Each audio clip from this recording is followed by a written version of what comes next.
Hi there, my name's Anne, I'm from Ditsy Pips, and today I'm going to show you how to make a foundation chain holding your crochet hook the same way that you would if you were knitting. Now, the first thing that we have to do is we have to fasten your yarn onto your crochet hook.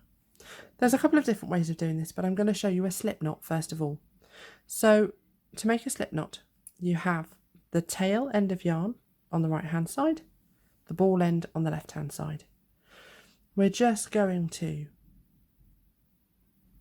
cross them over like that so that you've got a crossed loop, and then pinch the crossing point. Now we need to poke the ball end of yarn here up through that loop and grab it, and this yarn just here, this is where we're going to insert the crochet hook, and then pull on your tails and it will slide it up, and there is our slip stitch. Now, the classic conventional way of holding your crochet hook is that you have your hook in your right hand and you have your yarn in your left hand. And you might see illustrations that look rather like this. If you can crochet like this, that's fantastic. But a lot of people come to crochet after they've spent some time knitting. And very often if you're knitting, you're going to hold your yarn in your right hand instead of your left hand. And you might find, particularly if you've been knitting for years, that it's quite hard to learn how to hold it in the opposite hand.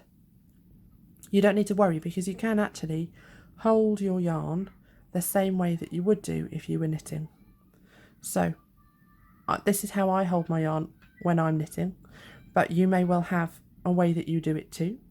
You basically want to put your yarn back in your right hand, and your crochet hook will go in your right hand too. Now the first stitch that we make in crochet is a chain. That gives us a movement called a yarn over, and that yarn over forms the foundation of most of the stitches that you then come on to make.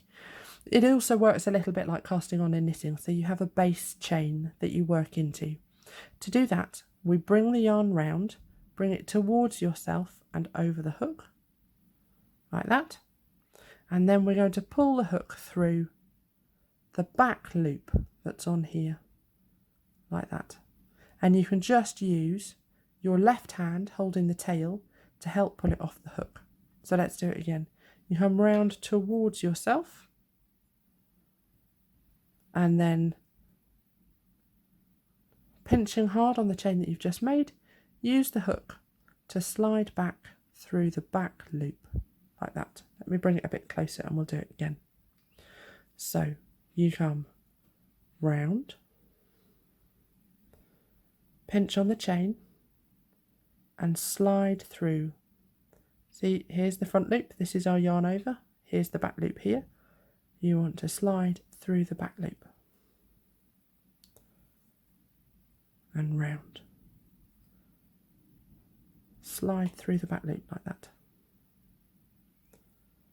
Let's do another one. You come round, pinch on the chain and slide through. And pinching on the chain that's right by the hook will make it much easier to do that pull through.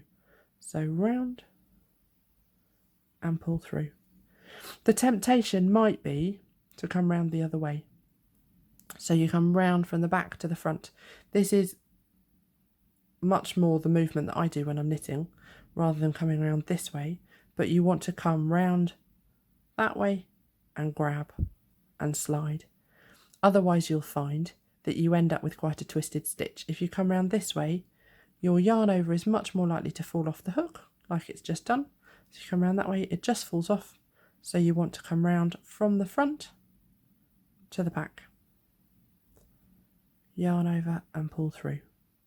So from the front, round to the back, yarn over and pull through. And you see here, we've got our row of chain stitches developing just here, and each of these V's is a chain.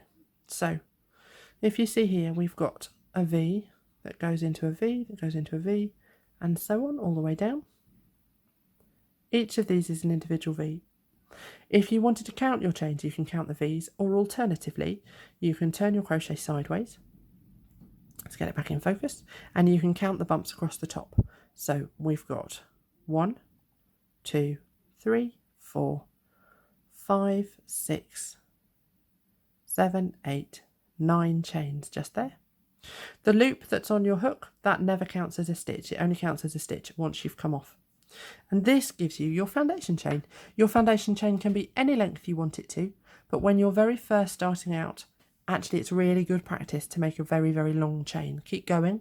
When you've made one, make another one, because you want your chain to be nice and even and consistent in tension, but also because you really want to build up some muscle memory and get used to making those movements.